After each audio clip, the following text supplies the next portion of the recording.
Good morning, everyone, and welcome. This is Joe Scarice, co-founder and co-host of the Create Burr Strategy House and podcast live every Sunday morning, 9 a.m.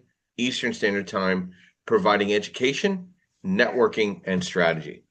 Today's subject, which is another great one we're going to dive into, is DSCR Lending 2.0, the future of investor finance 2026.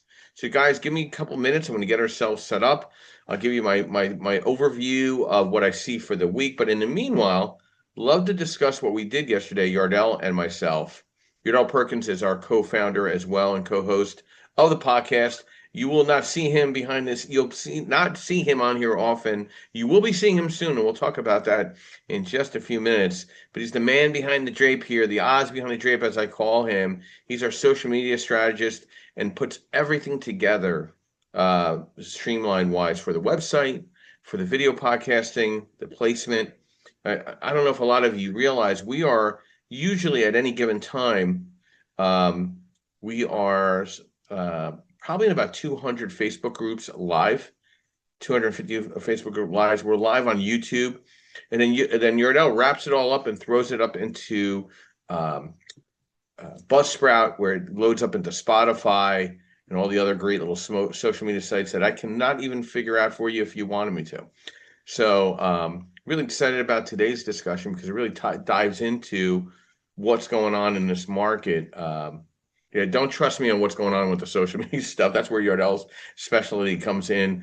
I get a little lost in the sauce on a lot of this stuff, but it's all good stuff. We get here. But yesterday, we had an unbelievable discussion, 3 hours of podcasting yesterday, which really, we had at 10 o'clock, we discussed new construction, ground up construction, the benefits of Burr, and fix to rent, fix to flip. We talked about the second podcast. We talked with Nancy O'Brien in regards to Jumpstart Lehigh Valley.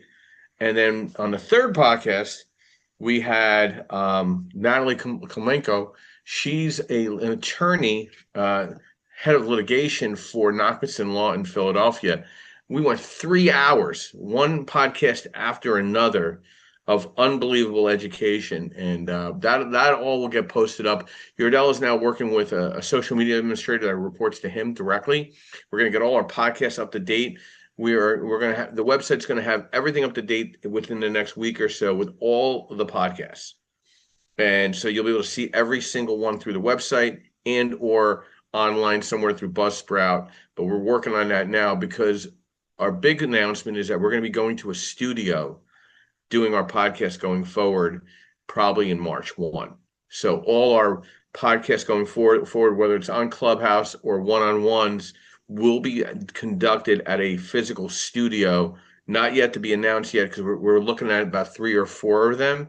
And then we're going to have some other special guests that are going to come in as part of the podcast. So Yardell, you'll get to see Yardell live on the podcast, and then we'll have some special guests as well when they're available. We'll get a little more defined with that probably within the next week or so, but we just made a conscious decision to kind of take it to that next step, because we've done 150 plus episodes.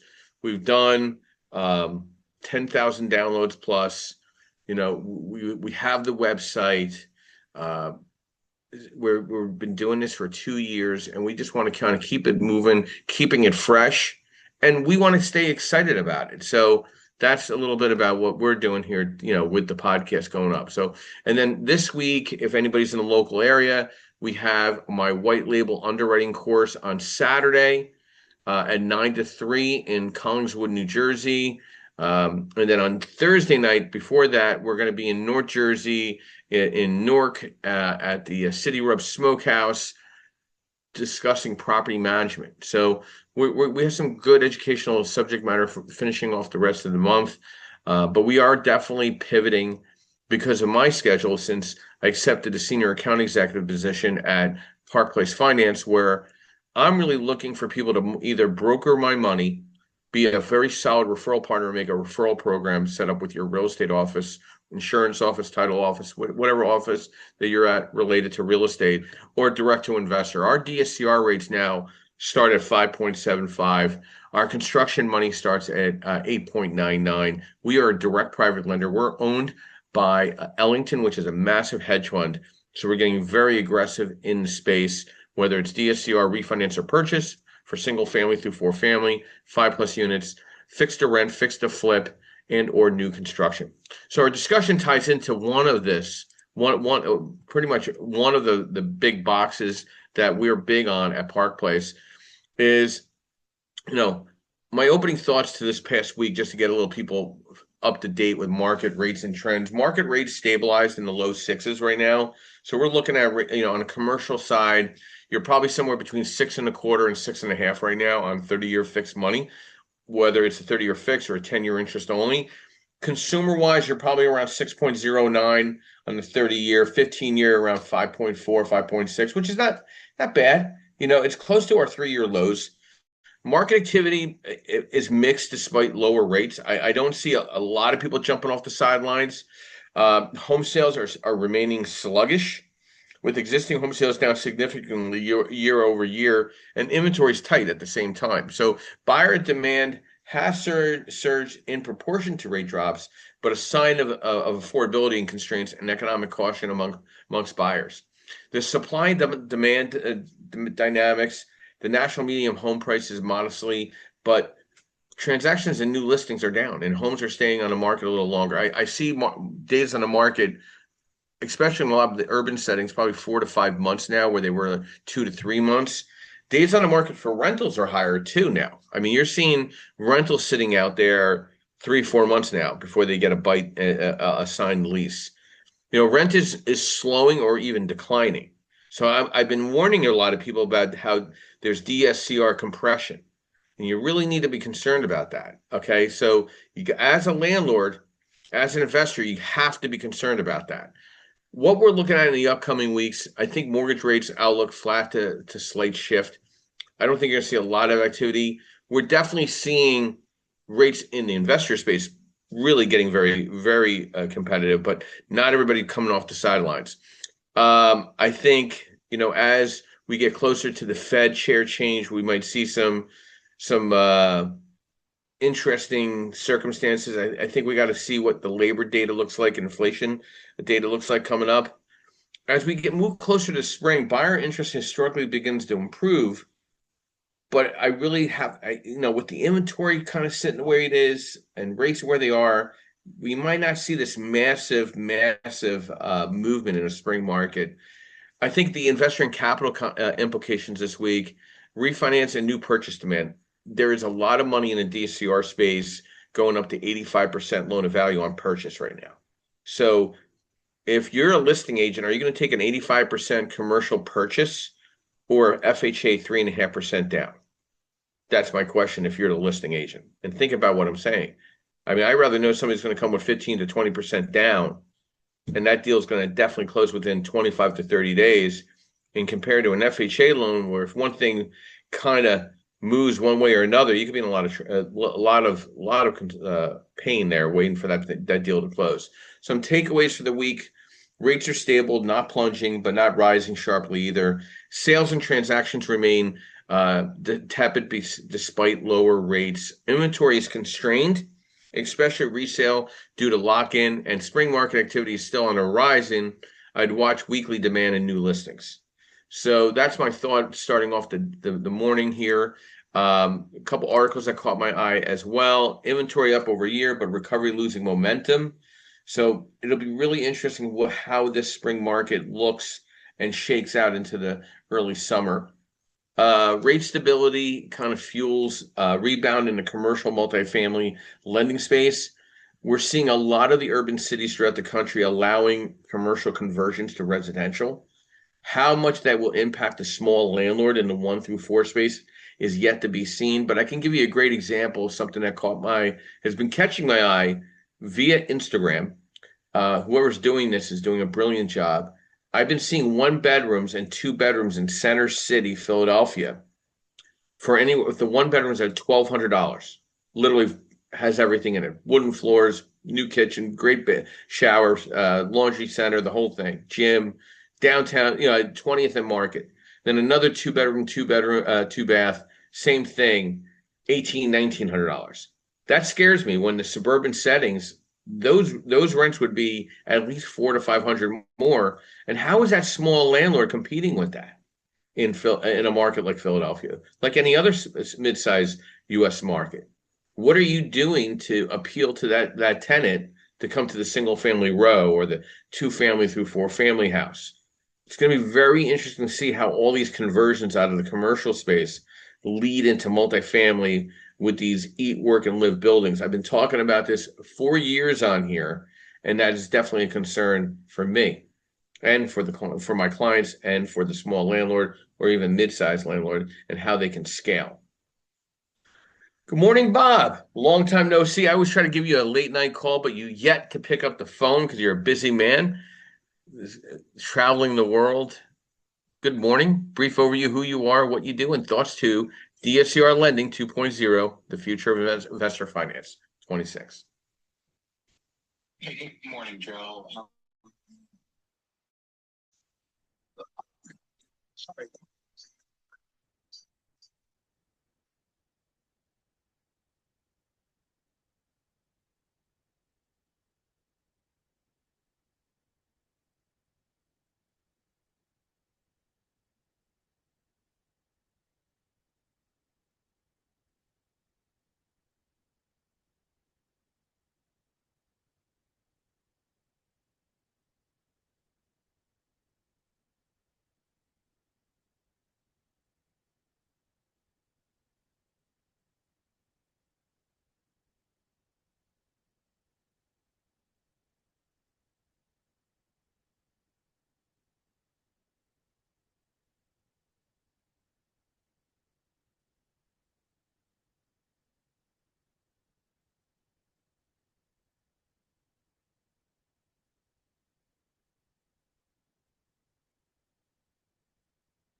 great opening piece to tie into my thoughts to DSCR Lending 2.0 and the future of investor finance in 26. Bob's been a strong colleague of mine with a lot of my clients over the past 15 plus years now. I feel the next evolution of DSCR lending, we're not just entering another lending cycle. We're entering a transformation. DSCR lending has been the backbone of scalable income property financing, de-risking portfolios and empowering investors to grow predictably. But in 26, DSCR is evolving from a product into a platform, one that's more efficient, more intelligent, and far more aligned with the real needs of the modern investors. Today, DSCR Lending 2.0 means leveraging data, technology, and capital structures that works for the investor, not against them. It's not about squeezing deals through old boxes. It's about unlocking opportunities that previously could not be financed. There's some market realities demand a smarter approach, understanding actual cash flow, adapting quickly, and model risk intelligently. Also, this is the diagnosis of deal health accurately, understanding your market rents, understanding tax or insurance impact, understanding property management and deferred maintenance. You really need to understand these things and see really what your profitability is, right? This, if you don't, it enables scalable growth. But if you do, it rewards operational efficiency, right? Capital flows are shifting, faster decisions, more flexible structures, and investor-centric terms. And I'm going to tell you why. Because if we're already doing AI appraisals on fixed-to-rent, fixed-to-flip loans, meaning rehab construction, how far away are we from doing AI appraisals on DSCR refinance or purchases? We're not that far away. It's coming. We're no longer financing buildings. We're financing models that work. Why? What does 2.0 really mean in the DSCR lending space? Performance-based underwriting, technology-enabled efficiency, transparent capital structures, investor scalability, not limitation. This is not an incremental change. It's an exponential improvement.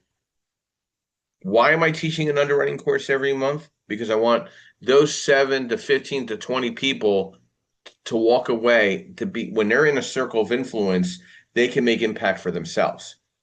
The investor's advantage, more predictable finance costs. I mean, pretty much everybody has the same underwriting processing fee, same legal fee, whether it's in-house or not, right?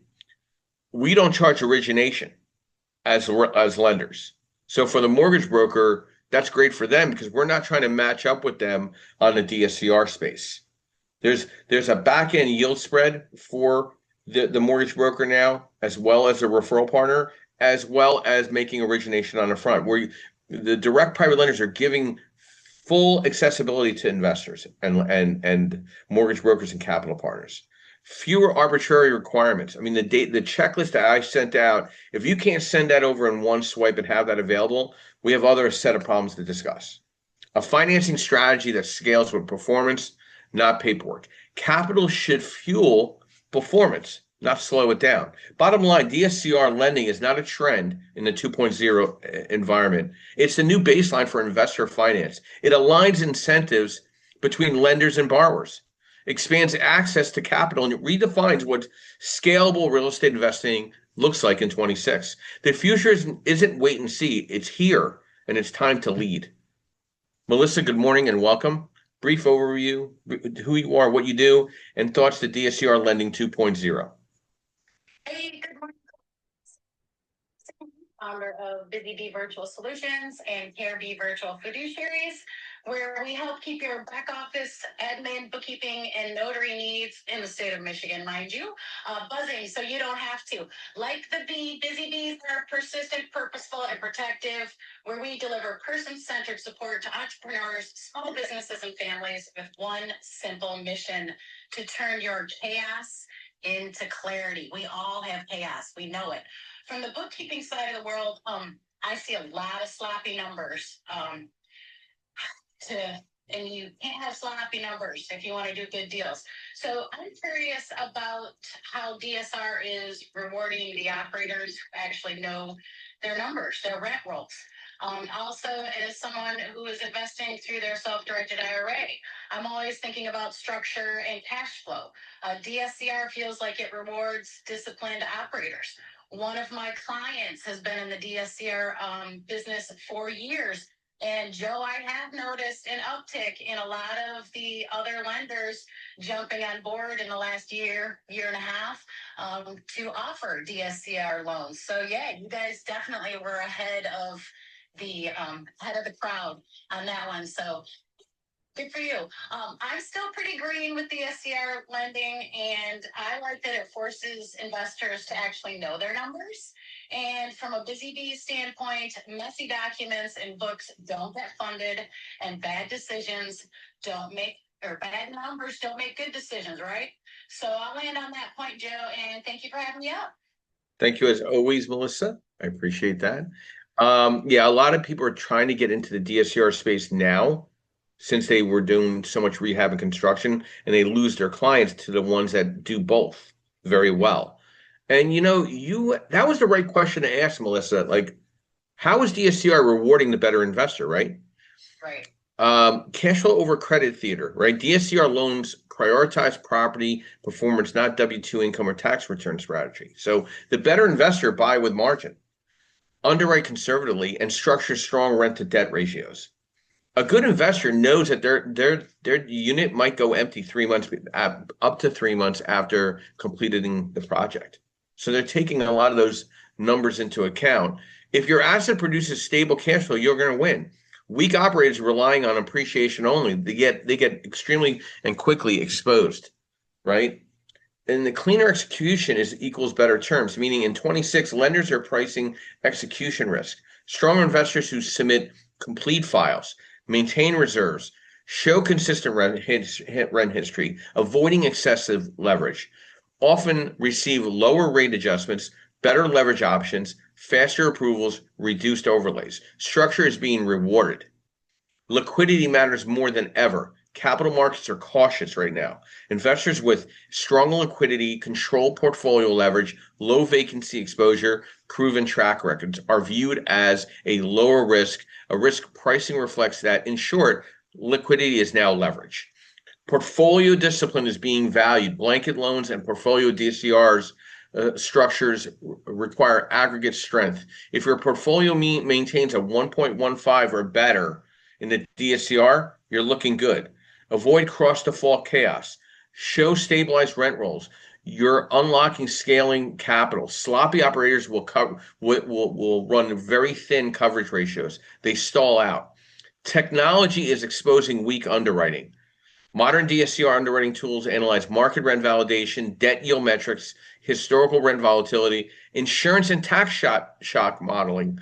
I keep telling you, if you're pulling permits, your taxes are going to go up because the tax assessor is notified. So don't use the same taxes in your debt service equation. Those who chase deals emotionally get repriced or declined. Repeatability in a new credit score. You close clean, perform on prior loans, maintain property condition, avoiding late payments. You become preferred capital.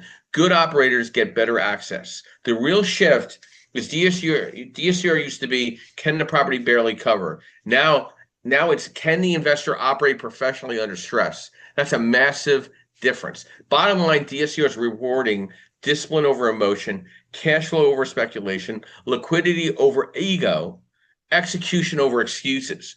In 2026, better investors aren't just getting approved, they're getting advantaged. And we're using a soft pull for up to 120 days for our clients now at a time. Dave, good morning and welcome. Brief overview, who you are, what you do, and thoughts to DSCR Lending 2.0. Morning, Joe. Good morning, everybody. Virgin Transaction Credit Solutions in Allentown, Pennsylvania. Full business.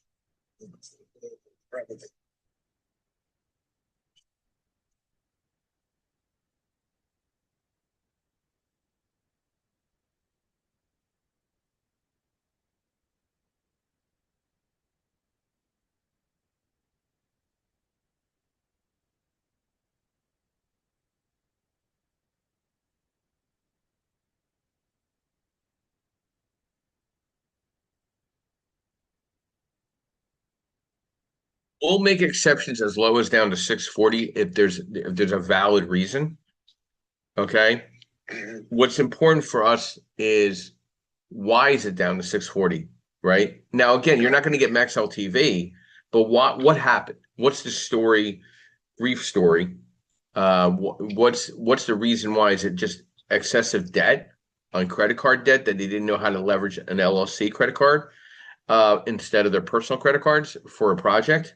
And is the money going toward paying down that debt stack? So there's more to the 640 to 660 credit score than ever. You're not getting 80%. You might get 70% or even 65, depending on what market you're in. But at the end of the day, you need to be transparent with your lender, not just me. And we have customized guidelines, so we create our own guidelines, so we have flexibility. We'll discuss your file in an underwriting call, right? And we have a chance to defend your honor, with underwriting, right? The final decision makers to put that loan through. It has to securitize and be sold to the secondary market. So we have to have valid explanation. We're not collecting tax returns, Dave. We're not collecting pay stubs, W-2s, and 1099s. We're looking at the physical deal with the appraisal and looking at like if somebody has a 640 credit score and they're living home with family and this is only rental property, fix your credit. Right? If you have 15 properties, but your debt is stacked up, and there's a concern there where we're just trying to pay down bills, that makes more sense to me. Do you understand? Like I can get my head wrapped around that. And there's a lot of talking points for that. I'm glad you answered that because you know you gotta see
City Health, we just go up to the mountaintop. Um, and our event is evolving in Lehigh Valley. We're going to have an event next month with Nancy O'Brien talking about Jumpstart at Lehigh Valley. And then we're going to go into a cigar event in April. And then we're going to kind of see where we're going, Dave and I, on this, because, there's only so much time in the day and there's so many events that we need to go and conquer and meet people. So Dave and I are looking at the possibility of just teaming up, going to events instead of holding. Maybe we'll do like a quarterly type event. We just had a great holiday party, so we'll keep that on our calendars, but we'll be a little more calculated in hosting events going forward. It's just because of where our businesses are going, which is all good. It's not bad. I mean, sometimes you got to kind of, not get caught up in ego and get caught up on what makes the most amount of sense and the most amount of time for one in a day. Right, Dave? Yeah, and some of this. Yeah, yeah. Yeah, and I got to do the Irish goodbye on you guys. It's not fun, you know what I mean? I gotta roll out and disappear on you guys as you guys are still talking and chatting. So I get that, and we're working on all of this as we kind of grow. And the white label course is not going away. That is something that's going to be a staple almost every third Saturday of the month somewhere, right? But for the most part, the monthly events will change into quarterly events, I think, as we all grow out, because there's just such a need to be at so many different events. I mean, listen, realistically, in the Northeast region, you can go to 3 events a night if you could split yourself in 3, right? So talking about what Dave was discussing here, how important liquidity and credit for DSCR loans are, they are the biggest risk stabilizers, right? Liquidity is extremely important. It's often more than investors think. Can an investor survive a shock, right? Vacancy, rent decline, insurance spikes, tax reassessments, unexpected capex. Strong liquidity is 6 to 12 months PITIA reserves, additional post-closing reserves, clean bank statements, seasoned funds. What does this get you? Better pricing, higher leverage consideration, fewer conditions, faster approvals, portfolio scalability. In today's market, liquidity equals credibility. Credit still matters, but differently. DSCR is not a no credit. It is a risk-tiered pricing. 760 plus is best pricing. 720 to 759 is near top tier. 680 to 719 standard pricing. 660 to 679 adjustments. 660 or less, limited options, higher cost. But here's the nuance. Lenders care about mortgage rates, housing payment history, revolving utilization, derogatory events timing, debt to income stress indicators. Credit tells the lender, how do you behave under pressure? Why liquidity outweighs credit in 26, 740 score with 5,000 reserves or 690 score with the 740 score with the 5,000 reserves, risky. A person with a 690 credit score with 150,000 in a bank, often stronger. So, portfolio scaling and liquidity becomes mandatory almost. Global leverage, aggregate debt service coverage ratio, concentration risk, cross-collateral exposure. At bottom line, if you want to scale with DSCR in 26, maintain strong liquidity, keep utilization low, protect your mortgage history, avoid thin reserve closings, think like a lender before you submit. Cash flow gets you approved. Liquidity gets you respected. Credit gets you priced properly. Deborah, good morning and welcome. Brief overview who you are, what you do, and thoughts to DSCR Lending 2.0. Good morning, Joe. Good morning, everybody. I'm Deborah Adamy. I'm a realtor in Las Vegas, Nevada. And I don't think people are having problems here getting loans since the rate has fallen a little.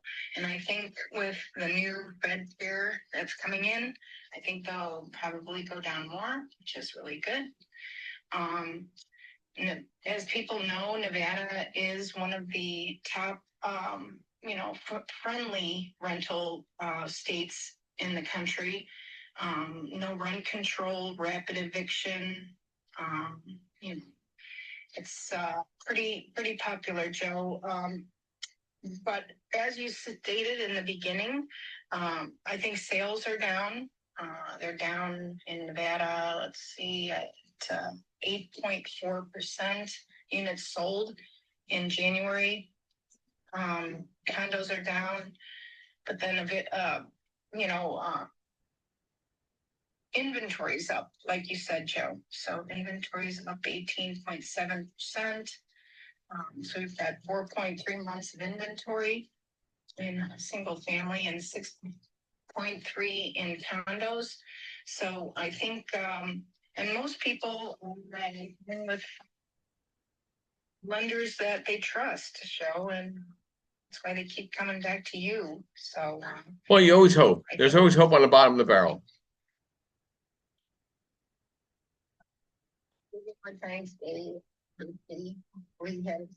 So which Vegas actor are you working on, Deborah? You got this Valentine's dress on. Which hotel are you dancing at tonight? Yeah, it was AI. Okay. You give it a prompt, you tell it what you want to wear, you tell it what you want in the background, and you tell it to be a cartoon, or you upload a picture and tell it to, be kind of you, not a cartoon character. And yeah, that's it. That's it? Sometimes it adds on features. It's pretty good. Very swanky, very swanky. But I want to add something. Vegas is on my top U.S. real estate markets with the worst debt service right now, and I'm going to tell you why. Elevated contract cancellations and buyer hesitation indicate weak market momentum and potentially soft rent coverage. Are you seeing a higher days on the market for rentals right now than usual? Yeah, Joe, and you say we're what, third in the nation for foreclosures? Yeah. Out here, so yeah. But this is yet the irony. It's the most convenient, still the most convenient airport to get anywhere in the world from the Las Vegas airport. So for salespeople or people that need to travel, it's one of the best airports to live nearby in some form of convenience. Quite ironic, huh? Yes. So I really do hope Vegas pivots in a good way with some other things to kind of draw some markers other than the casino business. But yeah, it'll be interesting to watch. It's on the top 10 of compressing DSCR conditions. Denver's up number 1, Seattle's number 2, San Jose is number 3, Cape Coral, Northport, Florida is number 4, Punta Gorda, Naples, Florida is number 6. Wichita, Texas is number 6 as well, or 5. So yeah, Vegas is number 7. Atlanta, Georgia is compressing. Riverside, California, and then Phoenix, Arizona tops that off, and the top 10 worst DSCR compressions in 26. The best that are out there right now, and number 1 is Houston, Texas, Dallas, Fort Worth, Texas, Cleveland, Ohio, Columbus, Ohio, Philadelphia, but that's the greater Philadelphia market. Philadelphia is compressing right now. But then there's the greater Atlanta area, not Atlanta itself, not Atlanta, Georgia proper. Tampa, St. Pete's, that depends on who you talk to. Orlando, Florida, that depends on who you talk to. San Antonio, Texas, very solid. I would say anywhere in Tennessee, Chattanooga, Knoxville, and Clarksville. Nashville's compressing a little bit. But obviously, these are reasons are rental demand and population growth, affordability meets cash flow, landlord-friendly environments, and strong rent to price fundamentals. Good morning, Felix. Welcome. Brief overview who you are, what you do, and thoughts to DSCR 2.0. We can see you.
So, Baltimore, you're a Baltimore guy, and it's having its issues.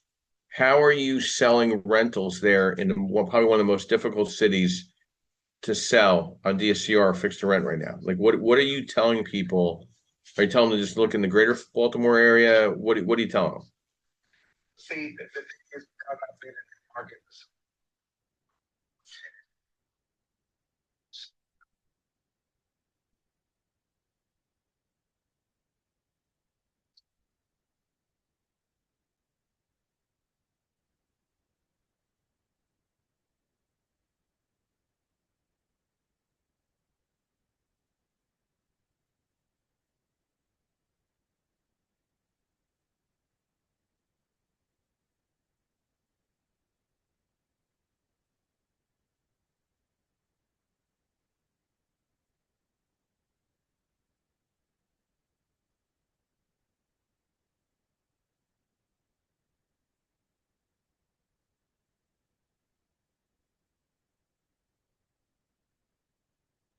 But right now, how are you handling that? You know this. You're a lender.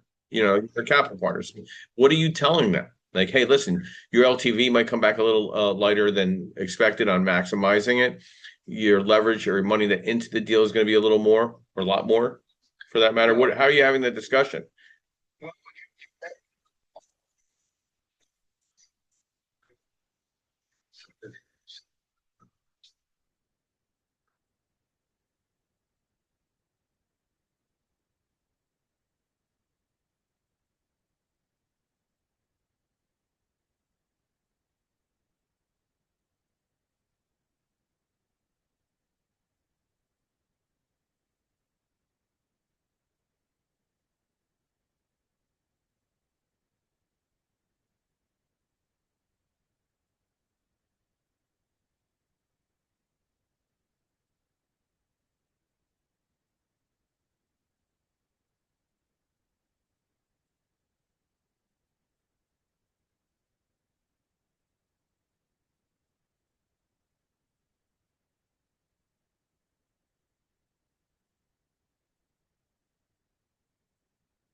Yeah, 6.5% on a 30-year fixed. You obviously screwed up. Okay. You obviously did something wrong. You're obviously penciling something way far incorrectly. So, in debt service, Felix, as we know, there's principal and interest, there's taxes and insurance, there's property management, and if you're using like 5%, you're a fool. Use 10% of the rent collection. You need to understand capital expenditures or deferred maintenance, which is I would be using 5% now than ever before. And I would be using vacancy at 5%, right? And whatever your market rent is, I mean, hell, you could use ChatGPT or Grok or Gemini or all three combined. You could probably get a better rental defined market rent to use to understand than probably the appraiser. Okay. And then if the numbers don't work at 6.5, what are you doing? And also, what my concern is if you're buying the property to flip, which obviously flipping market is timing, condition of the property, the comps out there, the buyer appetite. So if you can't sell the property and you have to hold it for a year or two, does it work? Does it work? This is the beauty about commercial lending, Felix, as you know. You could take a 5-year prepay, 5, 4, 3, 2, 1. You could take a 4, 3, 2, 1. You could take a 3, 2, 1, 2, 1, 1 year, or no prepayment. And that rate is reflected and pressured by the less of the prepayment. So if it still works, why are you bitching? You know what I mean? That's my question. Like, what am I missing here? What am I missing? Am I missing something? It's just what they used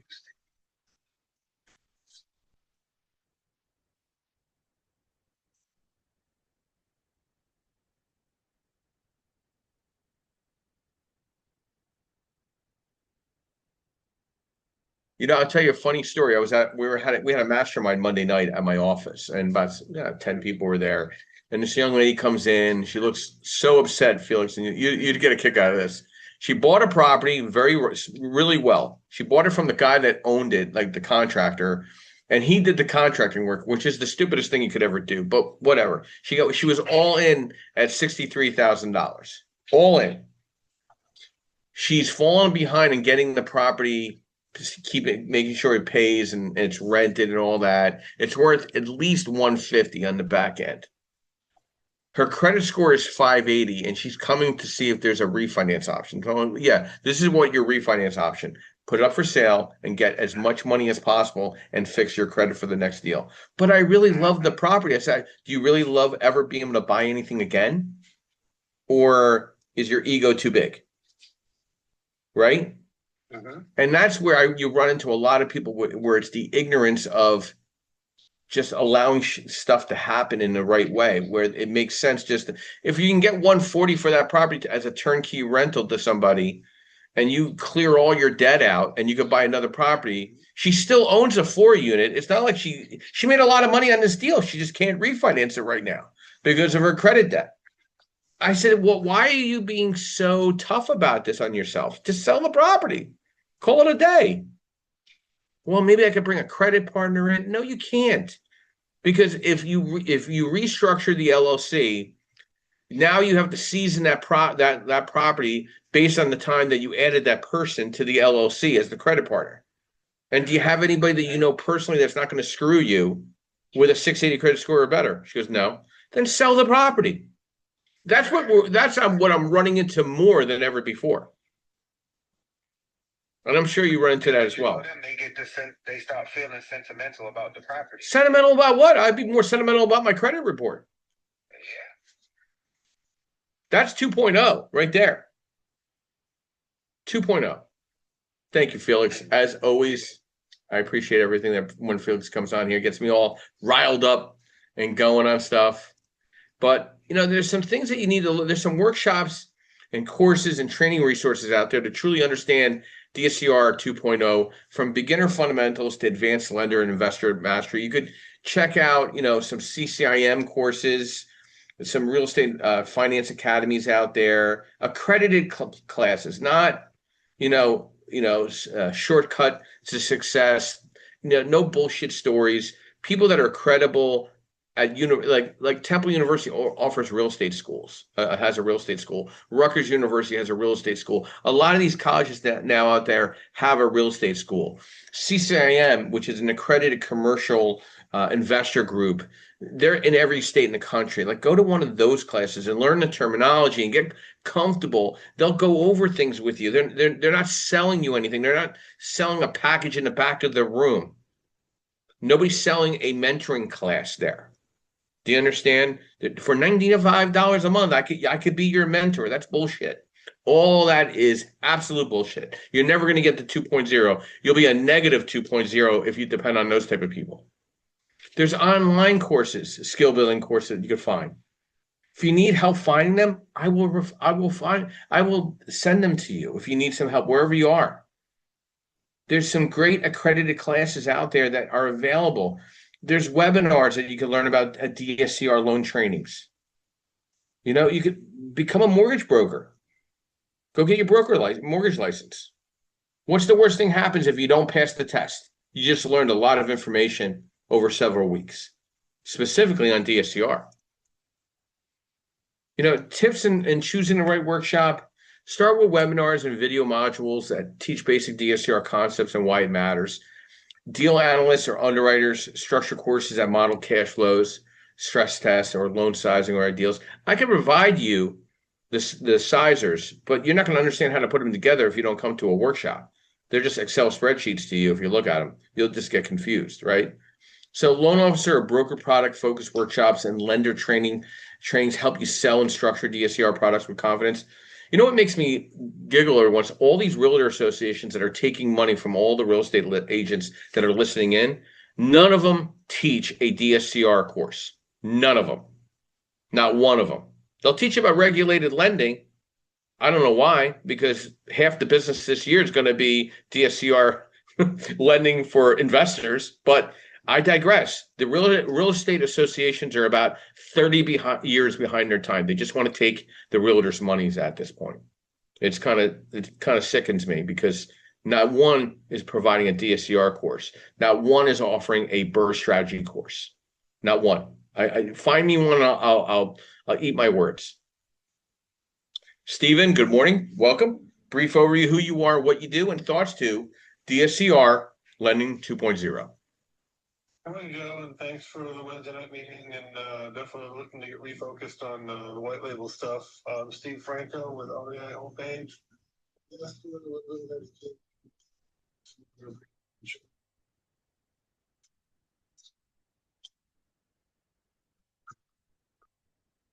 I think you're being nice. I've had that experience a couple of local boards I went to.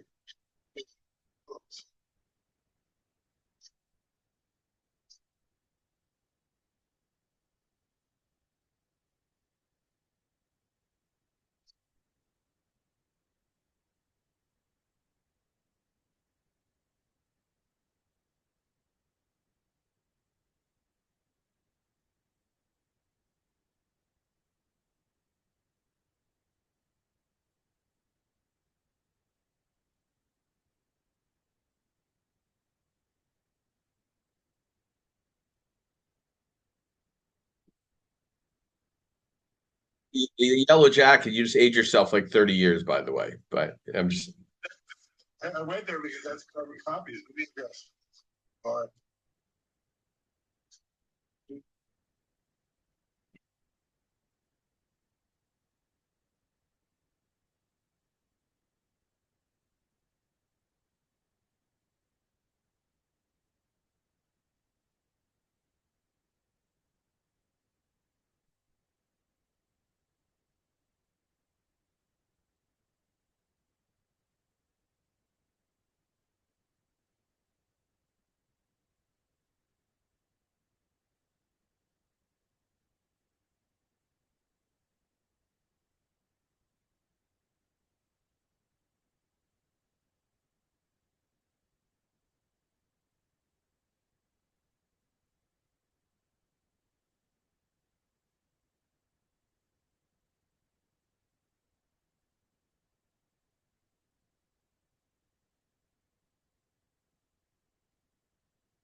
I went to a state of a market event a couple of weeks ago. I won't say where and when and who. And they were selling the realtors in the room uh, while the days on the market are up to 5 months on listings. Rents are up on days on the market up 4 months to 4 months, which is 20% increases in the negative. And values are dropping 8 to 12%. They're telling their realtors to go after the luxury properties and listings and go after the condo market, which is falling into the oblivion, into that market. Yeah. At the same time, the one of the individuals on the panel has to leave because they have to fly to Pittsburgh, where they just opened up a new office, which is the top 10 rental market in the country. Yeah. What do you think he's doing out in Pittsburgh? He's selling investment properties. But in the state of the market, they're trying to tell their realtors to go after the condo market and the luxury market. So I'm like, what are these people?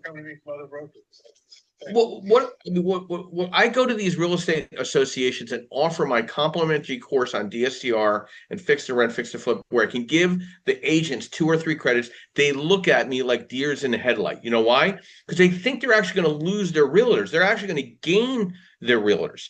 I feel like most of these realtor associations are so far up their own, you know what? They can't even see the light. And they're going to they're becoming the most unnecessary piece of the pie for the real estate agent. For any of the real estate agents below, I love the real estate agent below to question what I'm saying in regards to what their realtor associations are doing for them lately, to conquer the investment space, to conquer and better understand DSCR and how that, when you can get up to 85% purchase on DSCR to buy a single family through 4-family house, that is a great tool to have for the licensed realtor that's listening today. How are you not leveraging that and doing a video on that and talking about that? Why are you keep selling listings on inflated prices on properties where there's days on the market and you're trying to get top price for a property that probably should be 10% less listed price? Because the investor is going to buy that property at discount when you lose the listing. That's a fact. I mean, exactly. I mean, the best listings to go after right now, the ones that have been sitting out there 5 months, because if that realtor doesn't get a contract by the 6th month, they're losing the contract. I'd lowball them on every one of them. I'd take 20% off and offer a lowball, just to whatever, because they got to present it to their client.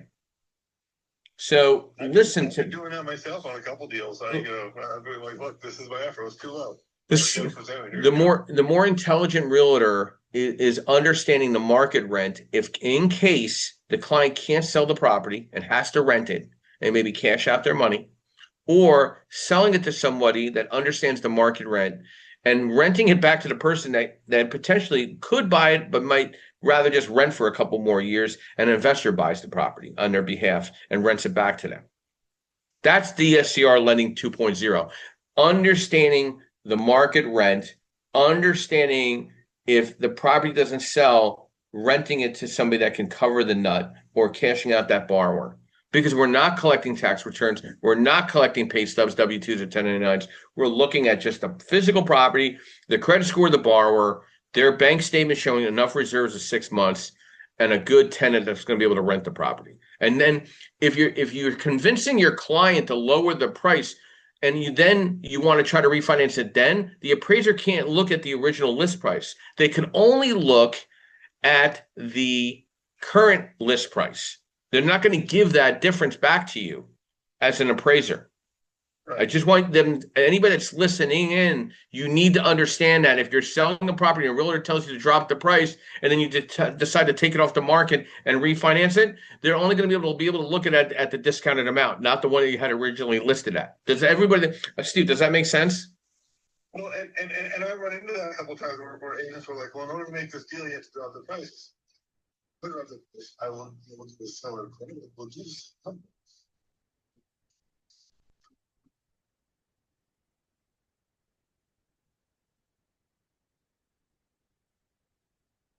So and Steve, thank you, and it was great having you on Wednesday. I had 2 moderators from the Clubhouse gang there, you and Dave. It was a lot of fun, and having my CPA Joe Reyes there talking about accounting. I think you guys really enjoyed that presentation. So thank you again, and obviously I'll hopefully see you maybe this Saturday if you can make it for the class. Do text me if you don't have the link to register. We're going to be in Collingswood, New Jersey, or if you know anybody else that is interested in attending. So my final thoughts to DSCR Lending 2.0 and the future of investor finance in 26. As somebody that's operating daily on DSCR and bridge and construction space, I'm seeing this shift in real time. DSCR Lending 2.0 is not about looser credit. It's about smarter credit. And cash flow is the new credit score. DSCR 2.0 property's performance outweighs the borrower's narrative. Sustainable rents, global DSCR awareness, liquidity reserves. Structure beats rate. The lowest rate no longer wins the deal. Execution speed, appraisal defensibility, prepayment flexibility, and exit optionality matters most. Conservative leverage is back. Better clients are doing 60 to 70%. They're not maxing out 75 or 80%. Build to rent and ground up gain momentum. We had a great discussion last night. That podcast will be up this week on ground up construction. Liquidity is the hidden multiplier.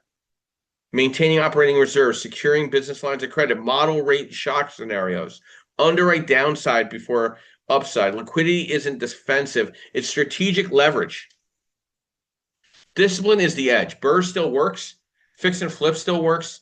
Ground up still works, but only with accurate ARV modeling, realistic rental comps, conservative expense ratios, exit clarity before acquisition. The credit markets are no longer forgiving to sloppy execution. The bottom line is DSCR 2.0 is not about easy money. It's about intelligent money. It rewards professional investors, clean documentation, strong reserves, portfolio vision, lender relationships. The investors who think like credit committees will scale. The ones chasing leverage will stall. I want to thank all our moderators today. It's been a great discussion. It's just, we're always bringing the heat here in the Creative Birth Strategies house and the podcast itself. I'd love to get some of you guys on one-on-one interviews. I think it's so important for people to see you. Please reach out to me. We do one-on-one podcasts every second Saturday of the month. Usually we're doing 2 or 3 in a row. Yordella and I will be announcing our new studio location in Philadelphia, which I'm excited about, very soon in the next week or so. We're just hammering some things out. The underwriting course, we could teach that anywhere. If you think this is a viable workshop for your sphere of influence in your market, reach out to me. It's also credited for real estate agents, 2 or 3 credits in almost every state in the country. And I want to thank Mr. Yarrow Perkins of Perkatech of orchestrating the podcast this morning, thanking our moderators, of course. And my quote this morning: your presence matters. Your work matters. And your absence would echo louder than you think. Stay, build, lead, and love.